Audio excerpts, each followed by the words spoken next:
Orang tanya pada Syekh ni, wahai Syekh, kenapa orang datang pelbagai masalah tapi engkau hanya bagi satu jawapan istighfar? Dia kata, kamu tak baca ayat Quran ke? Allah firman, pohonlah ampun kepada Tuhan kamu, sesungguhnya dialah yang maha pengampun, dia akan menghantarkan hujan lebat yang mencucurah.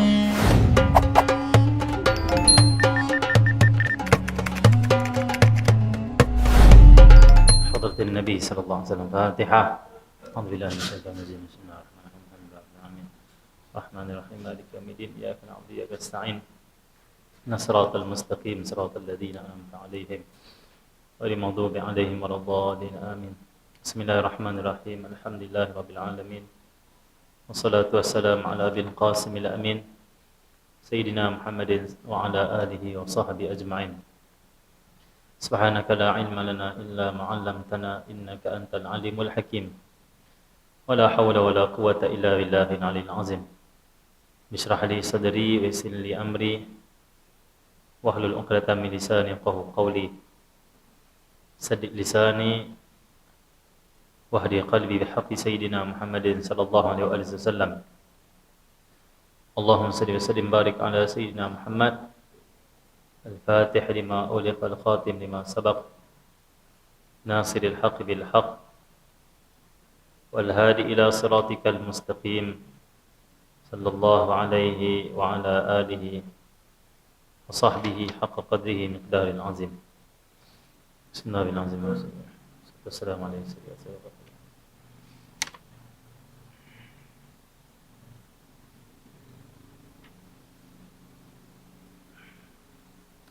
Alhamdulillah, syukur pada Allah Subhanahu wa taala kita dapat menyambung pengajian bulanan kita yang kita stop lebih kurang 3 bulan di masa sangat cepat.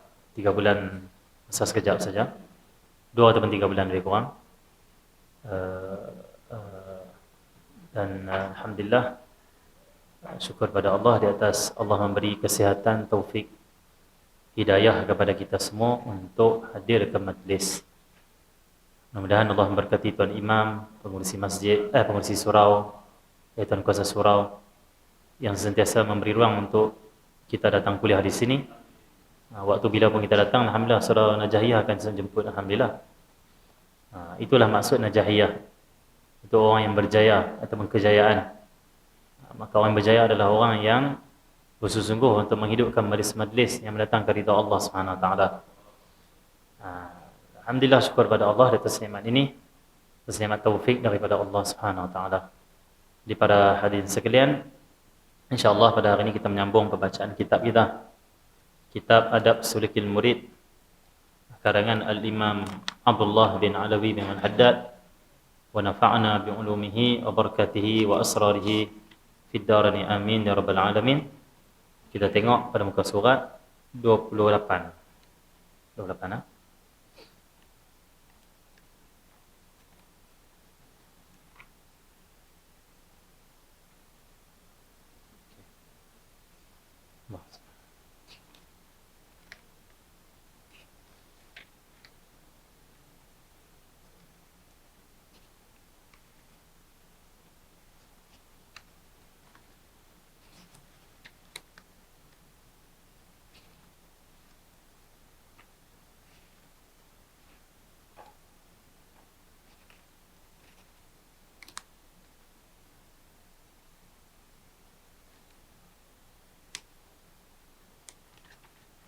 Bismillahirrahmanirrahim.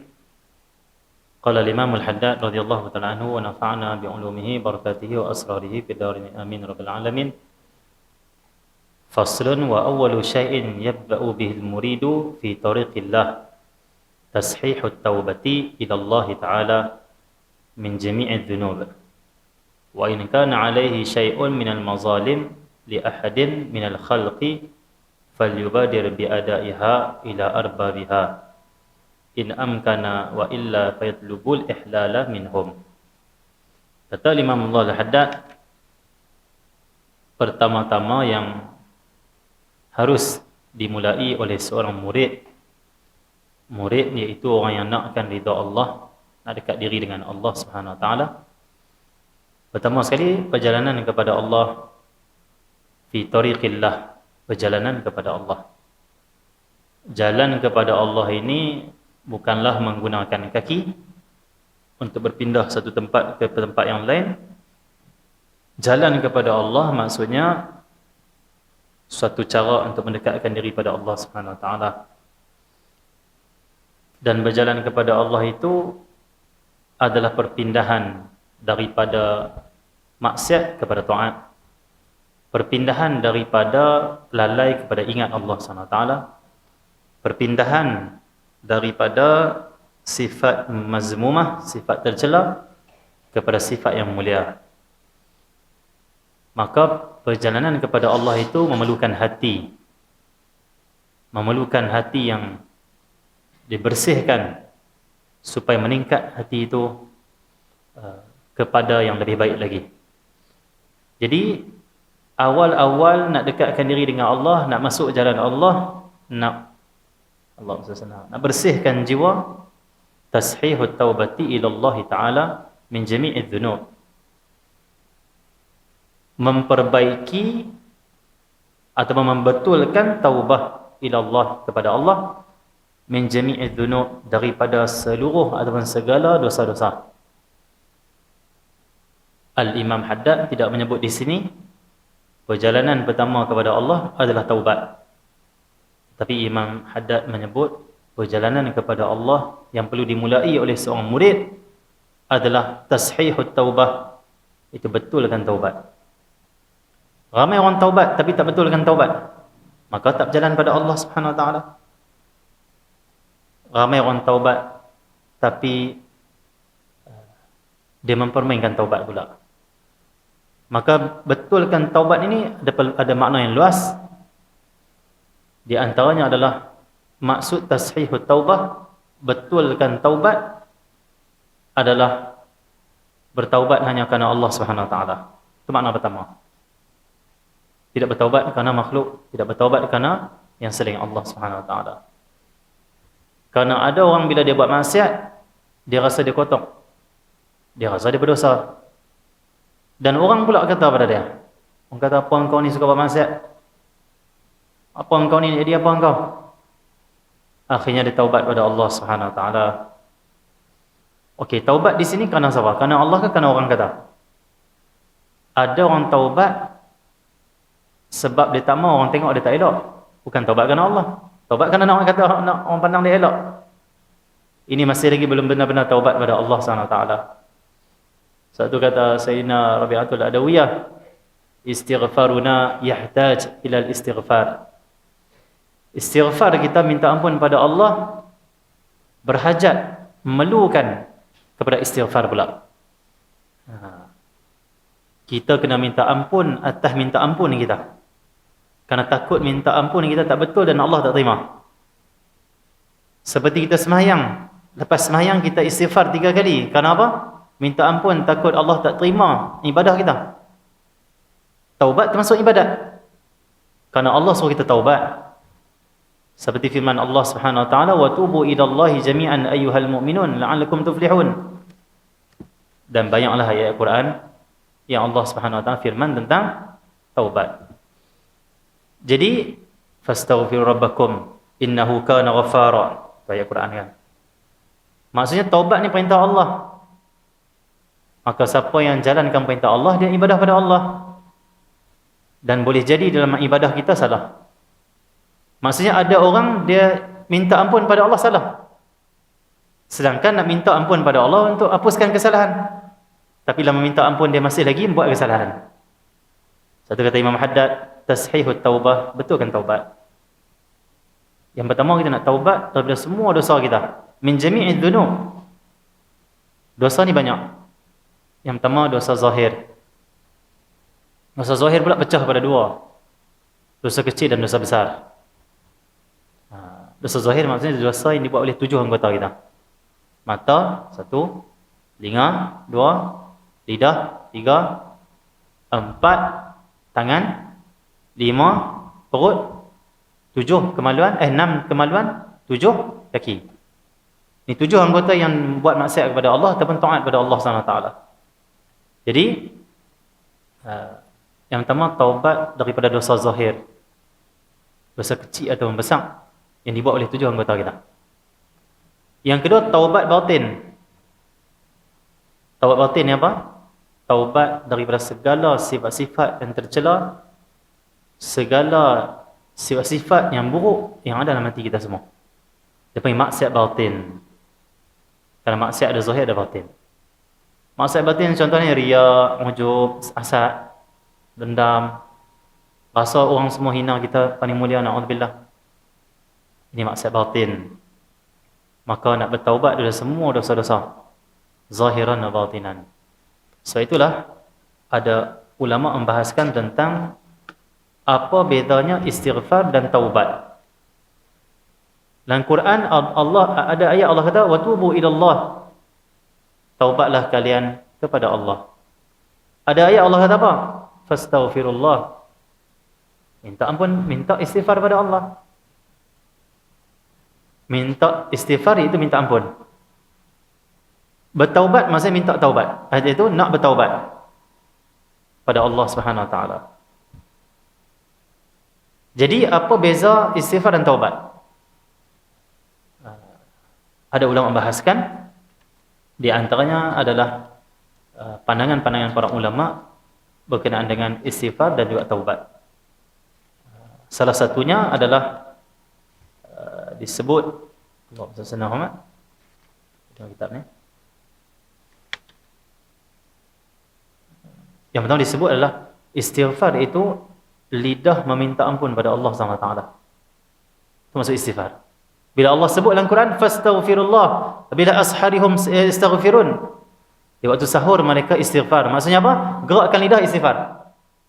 Gerakkan lidah cakap, ya Allah ampunkan saya. Itu Allah suruh.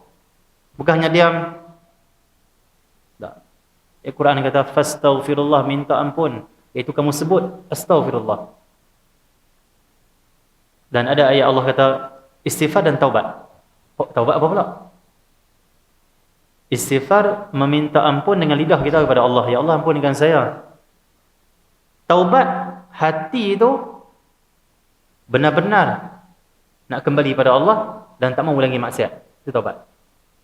Itu nak kembali pada Allah. Ini dipanggil apa? Istighfar dan juga taubat. Itu dibahaskan oleh para ulama. Okey ya.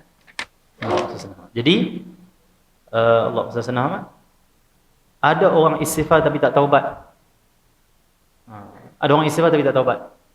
Astagfirullah. Kayak mulai orang menangis-nangis, Astaghfirullahalazim, dia pun Astaghfirullahalazim. Belum tentu lagi dia taubat. Karena istighfar itu mengucapkan, taubat itu kembali dengan hati yang sepenuhnya kepada Allah dan tak mengulangi maksiat lagi di hati ini.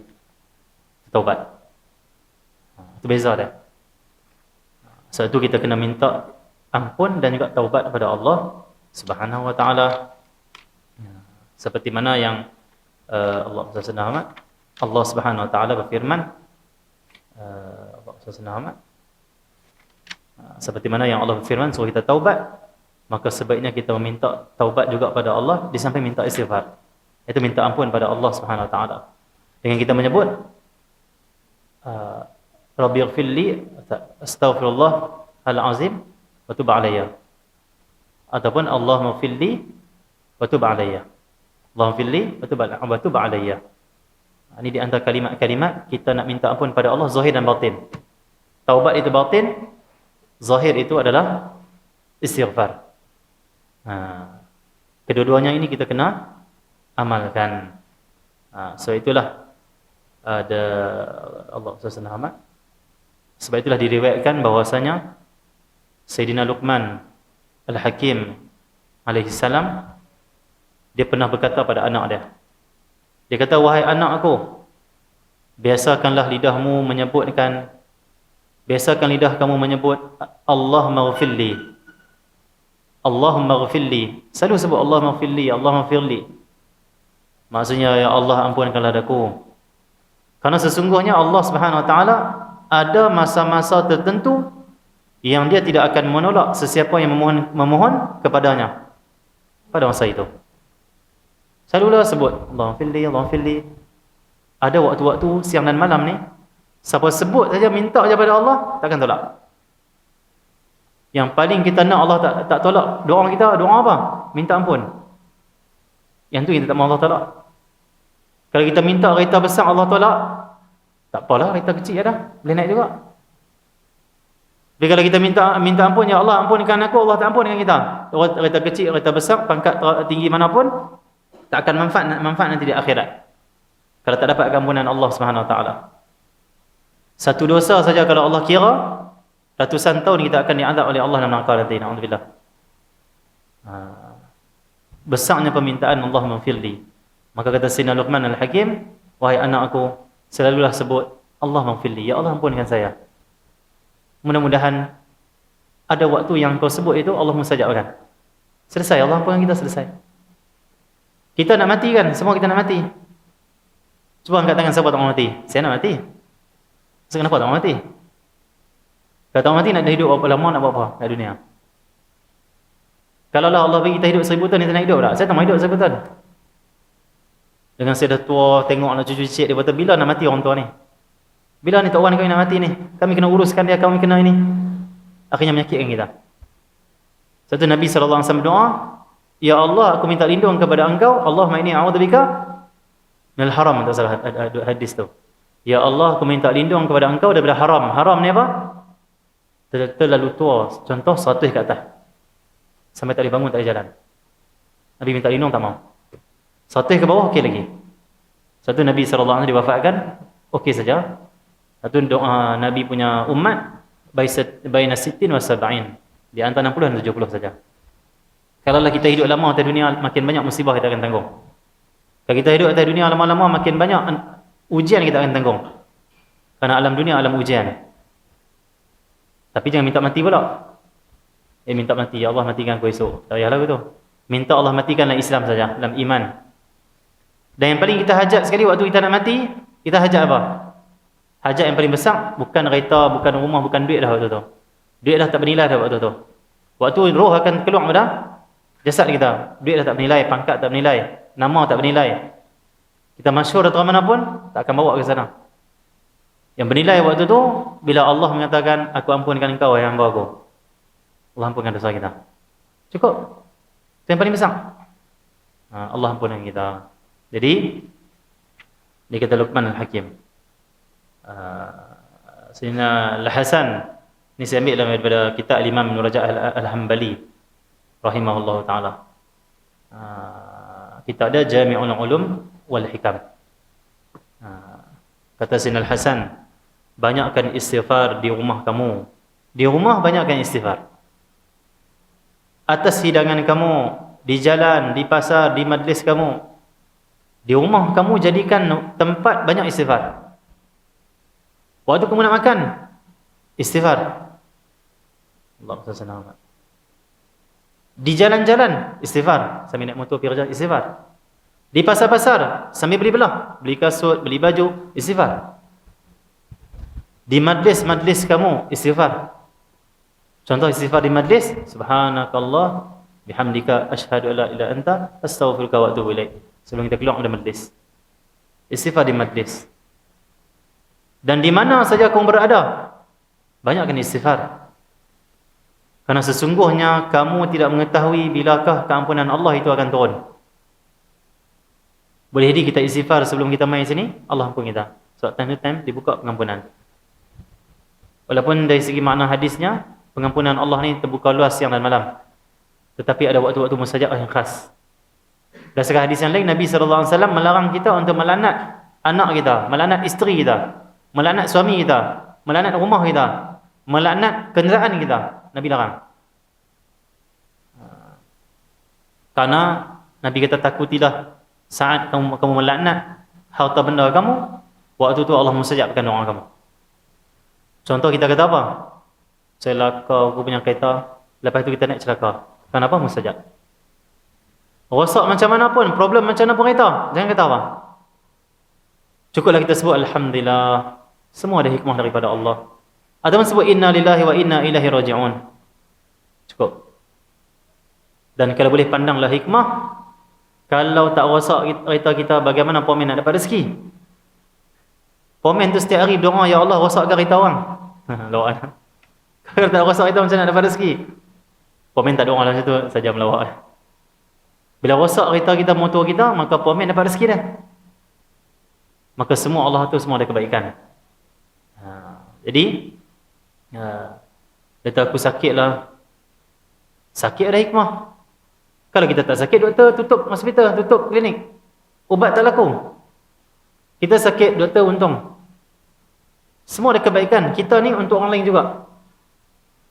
Kita hidup di dunia ini bukan untuk diri kita, tapi untuk melengkapkan kehidupan di dunia ni.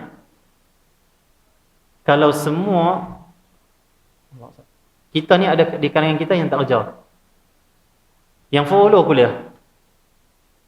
Orang kata pada kita, kenapa tak kerja? Tak cari duit banyak-banyak? Kita kata saya cukup dah. Duit saya pun dah ada, cukup-cukup. Bagus orang macam ni. Kenapa? Tanpa orang macam ni, kuliah tak ada orang. Dan orang yang bekerja pula bagus. Kalau tanpa dia bekerja, mall kita tak boleh pergi. Dia nak main mengaji, mall tutup. Nak main mengaji, kedai tutup. Kedai makan tak boleh buka. Nak main mengaji juga. Semua ada hikmah. Kata apa ni kawan aku gagal SPM. SPM pun ada hikmah daripada Allah.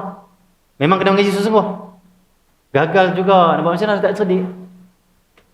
Akhirnya dia kerja apa? Dia kerja contoh di tempat pembuangan sampah. Mulia dia ni. Kenapa? Sebab dia sampah semua diangkut di tempat kita. Kalau tak ada orang macam ni, sampah akan banyak di tempat kita. Siapa nak angkut? Kita bos, kita nak buang sampah. Kita nak kerja buang sampah, kita bos. Kita PhD, tak buat. Maka semua ada kebaikan daripada Allah SWT. Jadi pandang semua hikmah daripada Allah. Memang kita kena mengaji buat yang terbaik. Kita kena jadi orang yang terbaik. Tapi ada orang tak boleh capai ke situ. Ada hikmah daripada Allah SWT. Jadi, hidup kita ni untuk orang lain sebenarnya. Untuk melengkapkan kehidupan orang lain. Macam tu. Ada orang mengaji tak orang nak boleh. Baguslah kalau semua boleh mengaji, semua ulama. Terus siapa nak mengaji? Semua nak mengajar. Siapa nak mengaji?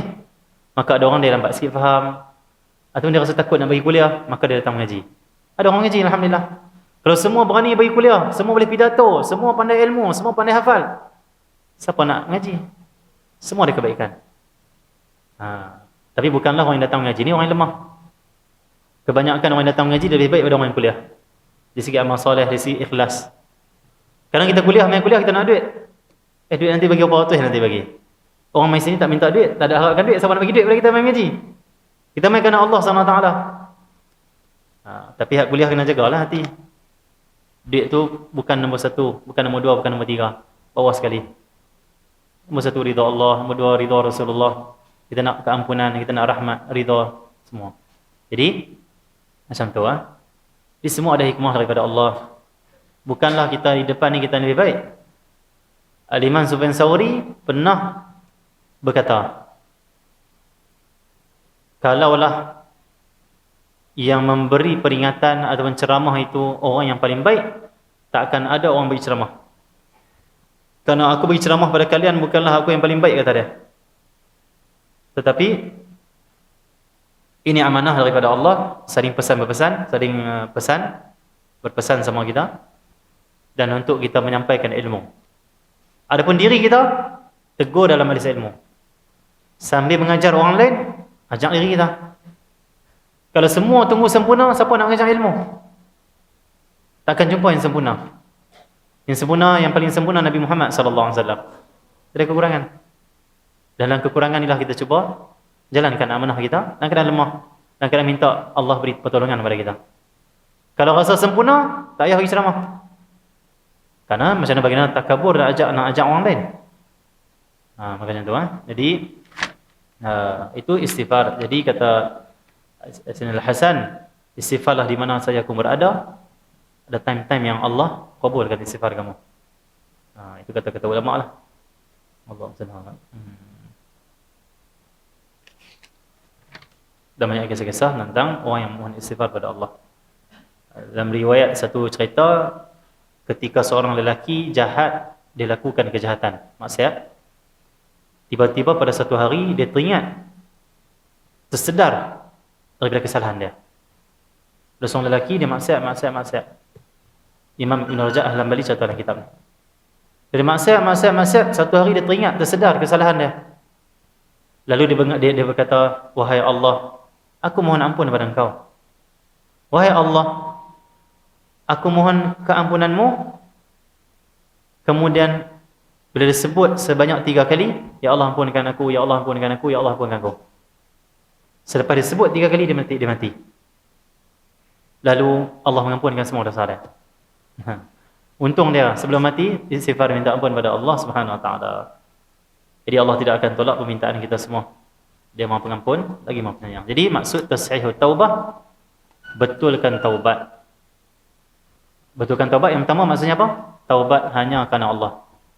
Hati benar kembali pada Allah, mulut sebut istighfar. Bukan kerana nak orang tengok kita elok. Dia kata kalau aku taubat, barulah aku elok. Nanti orang akan puji aku jadi orang soleh. Itu bukan taubat yang betul. Taubat hanya kerana Allah Subhanahu wa taala. Bukan nak wajah kita berseri, bukan nak orang pandang kita orang soleh, bukan nak kita ni elok. Taubat hanya kerana Allah Subhanahu wa taala. Hati-hatilah waktu mana kita dikutuk oleh orang kerana maksiat kita nak taubat. Hati-hati waktu tu.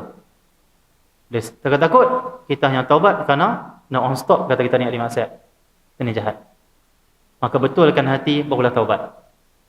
Ulama-ulama terdahulu bila semayang taubat 2 rakaat, bangun semayang lagi 2 rakaat.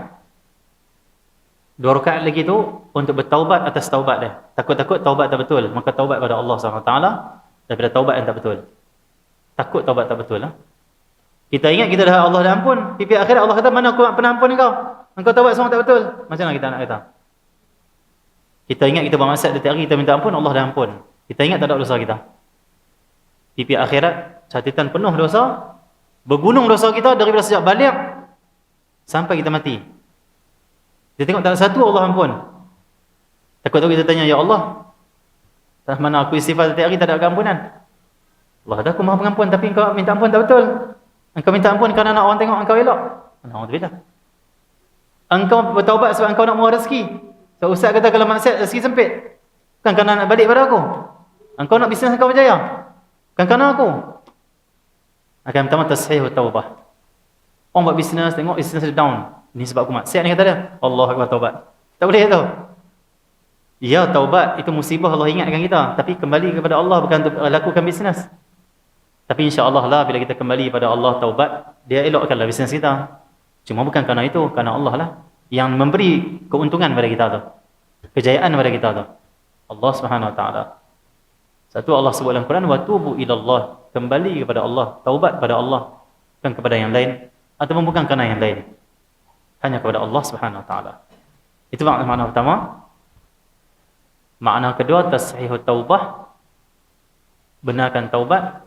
Maknanya adalah Allah SWT. Kita bertaubat, Allah SWT. Dan kita menyesal dengan taubat kita. Menyesal dengan maksiat kita. Itu makna betulkan taubat. Ramai orang istighfar tapi tak menyesal dengan maksiat dah. Esok nak buat lagi, dosa nak buat lagi. Tulat nak buat lagi. Sayangnya nak tinggalkan. Khususnya anak-anak muda pada hari ini. Nabi sebut dalam hadis, di akhir zaman ya'ti 'ala an-nasi zamanun, akan datang kepada manusia suatu zaman fa fasaqa syababukum, fasik pemuda-pemuda mereka. Al-Habib Al-Adni mengatakan penuntut ilmu hari ini pakaian elok-elok tapi tulis di dahi mereka saya ahli maksiat. Orang zaman ini pakaian indah semua tapi di dahinya saya ahli maksiat. Zaman ini maksiat boleh dapat di ujung jari. Dulu nak buat maksiat susah. Lalu ni buat maksiat semua dah ada di handphone. Nak jumpa siapa? Nak tengok apa? Nak cari apa? Itulah panggil Dajjal. Dajjal nanti akan bawa syurga. Nak apa semua Dajjal bagi. Tapi handphone ni bukan Dajjal lah. Dia ciri-ciri ke arah sana, ke arah zaman Dajjal. Kerana Dajjal akan bawa apa yang kita suka. Tekan semua akan keluar. Tapi kita gunalah handphone ni sebagai jalan dakwah kebaikan, untuk hubung silaturahim, untuk ziarah sesama kita, untuk sebarkan ilmu, untuk peringat tentang waktu solat, untuk peringat tentang solat jemaah, untuk peringat tentang program masjid surau. Itu handphone tu akan jadi asbab kebaikan di akhirat. Kata Al-Habib Ali Masyhur, Mufti Hadramaut, dia kata, handphone ni kata Habib Abu Bakar, handphone ni ringan di dunia. Boleh bawa ke mana saja. Kecil dan ringan di dunia. Tapi berat nanti di akhirat. Kebanyakan maksiat kita buat di sini. Kita pecahkan orang, kita leftkan orang grup, kita kutuk orang, tegur orang depan-depan orang semua ramai-ramai.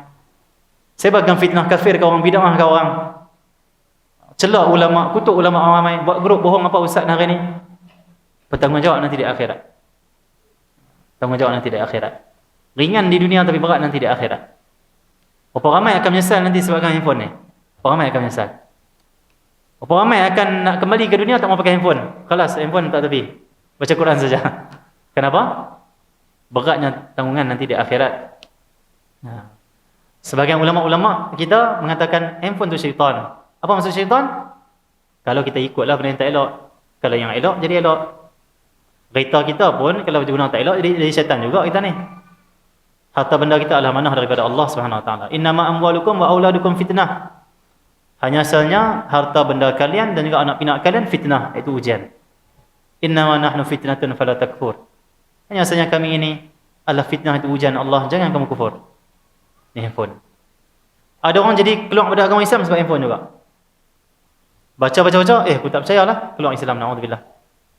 Ada orang sebab handphone dahaka pada mak ayah. Dahaka pada mak ayah itu di antara alamat kiamat. Di antara dosa-dosa yang besar. Anak-anak dulu bila mak ayah panggil, ya mak, ya ayah, terus pergi. Anak-anak sekarang datang nanti dulu mak, nanti dulu ayah. Akan dipertanggungjawabkan nanti di akhirat kita dahaka pada mak ayah sebab handphone. Allah senang. Okey Itu handphone. Lebih berat lagi handphone ini dah ada kitab di situ. Dah ada Quran di situ. Quran tak buka-buka, WhatsApp buka tiap hari. Facebook tiap hari. Kita apalah. Mudah-mudahan Allah kurangkan kita untuk buat benda yang tidak elok. Allah hindari kita daripada perkara yang maksiat pada Allah SWT. Minta lindung banyak-banyak pada Allah. Nak tinggalkan handphone, nak buang handphone, tak boleh. Ini hubungan kita di zaman ni. Ini silaturahim kita di zaman ni. Ini dakwah kita di zaman ni. Dia sebut tempat maksiat, bukan kena buang. Elokkan dia. Itu saja. Siapa tak pakai handphone di zaman ni? Tak boleh. Anak-anak kena pakai handphone, ayah ibu kena pakai handphone, ustaz kena pakai handphone, ulama kena pakai handphone. Karena ini adalah satu kemudahan yang Allah beri pada kita. Kalau dalam ilmu fiqh tahulat, ilmu tentang akhir zaman, alat-alat ni tak boleh tinggal. Kena guna juga untuk jalan dakwah. Guna dia untuk kebaikan di akhir zaman. Islam itu tidak tolak teknologi. Islam terima teknologi. Tapi teknologi yang membawa kepada kebaikan. Islam ada garis dia. Okey Sekali lagi tasihhu taubah. Ila Allah Ta'ala min jami'id dhunub. Wa in kana 'alaihi syai'un minal mazalim. Orang pernah datang kepada seorang ulama. Nama dia kita baca sikit lagi. Kita tutup majlis kita. Orang pernah datang kepada seorang ulama bertanya berkenaan dengan masalah-masalah. Allah senang. Yang pertama ada seorang mai tanya. Dia kata, "Wahai Syekh, tempat kami ini hujan tak turun. Apa kami nak buat?" Syekh ni kata apa? Istighfarlah kepada Allah. Minta ampun kepada Allah. Hujan akan turun. Mai pula orang kedua. "Wahai Syekh, saya ini tak ada harta. Saya miskin, fakir, tak ada harta. Apa saya nak amalkan?" Syekh kata, "Banyakkan istighfar." Orang terbalik. Jawapan yang sama. Masalah biasa-biasa. Mai yang ketiga. "Wahai Syekh, saya ni tak ada anak, tak dapat anak lagi. Dah kahwin lama, tak dapat anak. Apa saya nak buat?" Istighfar, balik istighfar. Sama. Allah SWT. Jadi, akhirnya, orang tanya pada Syekh ni. "Wahai Syekh, kenapa orang datang pelbagai masalah, tapi engkau hanya bagi satu jawapan, istighfar?" Dia kata, "Kamu tak baca ayat Quran ke?" Allah firman, "Faqultu astaghfiru rabbakum innahu kana ghaffara yursilis samaa'a 'alaikum midrara." Maksudnya, pohonlah ampun kepada Tuhan kamu, sesungguhnya dialah yang Maha Pengampun, dia akan menghantarkan hujan lebat yang mencurah. Orang pertama mai bagi tahu hujan tak turun tempat dia, kemarau. Istighfar. Quran sebut, istighfar, hujan turun. Minta ampun, Allah turunkan rahmatnya hujan. Orang kedua mai kata apa? "Wahai Syekh, saya ini harta sikit, miskin." Istighfar. Karena dalam ayat ni juga Allah kata apa? "Wa yumdidukum bi amwalin." Allah Subhanahu wa taala akan memberimu harta dengan istighfar tu. Siapa nak harta, ditambah harta, dilimpahkan harta, Allah yang ajak dalam Quran. Faqultu astaghfiru rabbakum. Minta ampun pada Tuhan kamu. Ini Quran, tengok ayat Quran. Maka orang miskin datang tadi, aku suruh istighfar, Allah yang cakap, Allah akan beri harta pada dia. Sudah selesai. Orang ketiga kata, ya wahai syekh, saya tak dapat anak. Dah kahwin lama. Istighfar. Karena Allah firman dalam ayat ini juga, wa yumdidukum bi amwalin wa banin. Kamu istighfar, kata Allah, Allah beri pada kamu anak. Allah rezekikan pada kamu anak. Anak pinak, banin. Jadi Allah SWT dan orang yang seterusnya datang, dia kata, wahai syekh, saya ini, kebun saya ni tak jadi. Selalu binatang main makan, tumbuh-tumbuhan tak subur di kebun saya. Syekh tu kata istighfar juga. Kerana ayat Allah lanjutkan, wa ja'al lakum jannatin wa ja'al lakum anhara. Dan ia akan mengadakan bagi kamu kebun-kebun serta mengadakan bagi kamu sungai-sungai. Istighfar. Dia akan beri kesuburan pada kamu dan juga syurga Allah SWT. Jadi ini orang main minta pelbagai petua, maka dia sebut istighfar saja. Semua dah ada dalam istighfar. Okay. Jadi kata Imam Haddad, benarkan taubat daripada segala dosa. Kalaulah ada pada dirinya kezaliman terhadap seseorang, hendaklah ia segera menunaikannya kepada orang yang berhak. Kalau dia buat zalim orang, dia minta maaf, bagi balik hak orang tu. Jika itu memungkinkan, kalau boleh. Jika tidak, hendaklah ia meminta keredaan dari mereka. Pernah tak curi buah pelang rumah orang, dia minta halal kat dia. Pernah tak masuk kebun orang, curi buah rambutan, orang doyan, dia minta maaf kat dia. Minta halal kat dia. Barulah Allah terima taubat kamu. Kalau tak boleh, Allah SWT. Kalau tak boleh, ganti balik apa yang kita ambil. Minta dia rela, minta dia rela. Barulah kita boleh dapat dekat dengan Allah SWT. Ya? Kalau tak jumpa juga orang tu, buatlah sedekah apa niat untuk nama dia. Mudah-mudahan dia ampun dengan kita nanti di akhirat. Hendaklah ia minta kerelaan dari mereka. Sesungguhnya orang yang tanggungannya terikat dengan hak-hak seorang makhluk tidak mungkin dapat menuju kepada kebenaran. Siapa yang terikat dengan masalah makhluk, buat naya ke makhluk, buat zalim ke makhluk, terikat, tak boleh nak menuju Allah SWT. Ya. Terus kita baca syarat-syarat sahnya taubat adalah yang pertama, penyesalan yang sebenar-benar atas dosa-dosa disertai kemahuan yang benar untuk tidak kembali melakukannya seumur hidup. Masuk ya betul? Oh, masuk dah. Kita berhenti kat ni. Saya nak keluar, saya ada program di masjid apa? Masjid? Az-Zahiriyah. Zahiriyah. Ada program di masjid. Jadi kita berhenti dekat ni dulu lah. Berkenaan dengan taubat. Mudah-mudahan Allah Subhanahu Wa Taala merahmati kita semua. Berkati Allah terima taubat kita semua sebelum kita meninggal dunia. Kita mati dalam taubat insya-Allah. Dan kita mati dalam keadaan Allah ampunkan semua dosa-dosa dan kesalahan kita. Wassallallahu alaihi wasallam. Alhamdulillahirabbil alamin.